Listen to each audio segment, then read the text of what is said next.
खाद्यजत्रेमध्ये आज आपण बनवत आहोत गुजराती ऑथेंटिक पपईचं सांभारो। ही पपईची कोशिंबीर आहे ज्याच्यामध्ये आपण पपई यूज करून याची अमेझिंग अशी कोशिंबीर बनवणार आहोत। अर्धा किलो वजनावरती इथे मी पपई यूज केलेली आहे। पपईची सालं आपल्याला काढून घेणं गरजेचं आहे। सुरुवातीचा भाग मी कापून घेतला आहे थोडासा आणि पपईला पूर्णपणे सोलून घ्यायचा आहे। सोलल्यानंतर स्वच्छ धुवून घ्या, एका नॅपकिनला पुसून घ्या। मधोमध आपल्याला कापायचं आहे। पपईमध्ये भरपूर बिया असतात, त्यामुळे पपईच्या आतल्या या सगळ्या बिया आपल्याला काढून टाकणं गरजेचं आहे। एक चमचा घ्या आणि जसं तुम्ही व्हिडिओमध्ये बघताय त्या पद्धतीने आपल्याला आतल्या सगळ्या बिया या काढून घेणं गरजेचं आहे। पपईच्या आतल्या ज्या बिया असतात हलक्या तुरट असतात, चुकून जर या कोशिंबीरमध्ये आलात तर कोशिंबीर तुमची तुरट होऊ शकते, त्याच्यामुळे सगळ्या बिया काढून घ्या। त्याच्यानंतर आपण त्याला किसणीवरती किसून घेणार आहोत।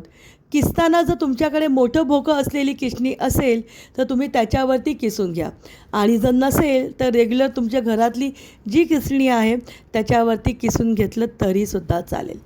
किसताना काळजी घ्या, कारण पपई हातातून सटकते, हात किसताना लागण्याची शक्यता आहे, त्याच्यामुळे सावकाशपणे याला पपईला आपण किसून घेत आहोत। तुम्ही जसं व्हिडिओमध्ये बघताय थोडंसं लांबसर किसणी माझ्याकडे आहे, त्याच्यावरती मी हा पपई अख्खा किसून घेतलेला आहे। पपई आपल्याला थोडंसं शिजवायचं आहे। आपण पॅनमध्ये तेल टाकून जशी फोडणी करतो तशी फोडणी करून आपण ह्याचं पपई जो आहे हा शिजवून घेणार आहोत। ऑथेंटिक रेसिपी आहे सांभारो, त्याच्यामुळे आपण सेम गुजराती लोक करतात त्याच पद्धतीचं तुम्हाला मी दाखवण्याचा प्रयत्न केलेला आहे।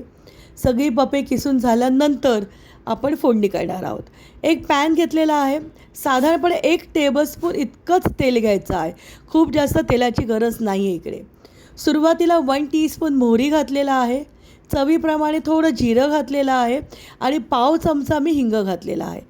खमंग अशी आपल्याला फोडणी इथे करून घ्यायची आहे। फोडणीमध्ये मी कढीपत्ता आणि त्याचबरोबर मी इथे हिरव्या मिरच्यासुद्धा यूज केल्या होत्या। हिरवी मिरची किती घालायची हे तुमच्या अंदाजावरती आहे। हा जो ऑथेंटिक सांभारो आहे हा खूप जास्त स्पायसी नसतो। गुजराती फरसाणबरोबर किंवा फाफड्याबरोबर याला द्यायची पद्धत आहे। हिंग घातलेला आहे, खमंग फोडणी करून घेतलेली आहे।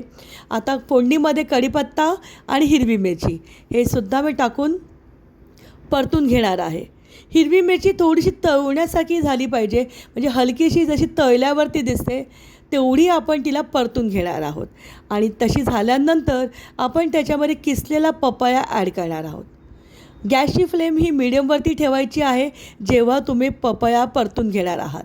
पपई परतत असताना जर तुम्ही स्लो ठेवलात तर पपईला थोडंसं पाणी सुटतं, त्यामुळे मीडियम फ्लेमवरती ठेवायचं आहे आणि पपई आपल्याला साधारणपणे 5 ते 7 मिनटं परतून घ्यायचं आहे। आणि परतून झाल्यानंतर आपण त्याच्यामध्ये एक वाफ काढणार आहोत।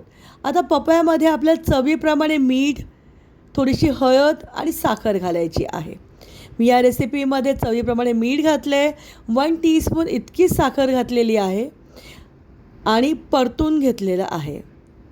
लक्षात घ्या, जेव्हा तुम्ही पपई परतून घेणार असाल तेव्हा गॅसची फ्लेम ही मीडियमवरती ठेवणं गरजेचं आहे। जर स्लोवरती ठेवलं तर त्याला पाणी सुटू शकतं।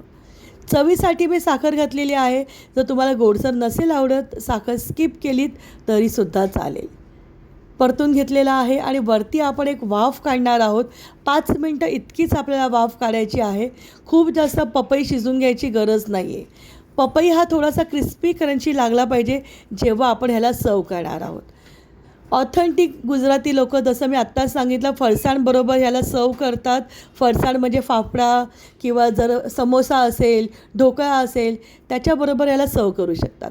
तुम्ही रेग्युलर जेवतानासुद्धा तोंडी लावण्याचा पदार्थ म्हणून ह्याला सर्व करू शकतात। अप्रतिम चवीचं असं पपईची कोशिंबीर तयार झालेली आहे।